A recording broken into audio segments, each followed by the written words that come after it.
And there was also a sweet story that was really popular on Mail Online about why Catherine's everyday jewellery isn't as expensive or as showy as some people might think. Actually, experts are saying, aside from that famous iconic engagement ring, the rings she tends to wear are, you know, I mean, they're nice and they come with a price tag, but probably amount to not much more than £10,000. When you consider all the kind of very priceless items in the royal family's collection, she tends to be quite kind of modest and not particularly showy. And as we know, we've discussed on the programme before, she does wear a lot of inexpensive kind of costume jewellery. Her necklace, for example, on that day, I think was maybe about £100. She is very modest about this, and I don't know if I've told you this before, but one of the first times I ever really spoke to her was on the day that they announced their engagement, and I got a kind of early heads up from Clarence House that it was going to be announced. And actually I was on maternity leave at the time,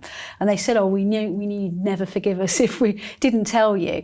And they invited the royal correspondents to have a kind of cup of tea with them and a chat before the big photo call. And at one point I was talking to her when she was in that kind of fabulous Isa dress, and they hadn't actually announced what ring she'd been given, and she hadn't made a fuss about it. And I'll be honest, I you know, had a 3-month-old baby, so I had baby brain, and I kind of suddenly looked down and I kind of looked at her and looked at her finger and went, is that what I think it is? And she kind of looked really modest and smiled and went, yeah, no, wow, it is. And actually William gave it to me because he wanted his mother to be, you know, part of this. That was the first time I ever clocked that ring on her finger.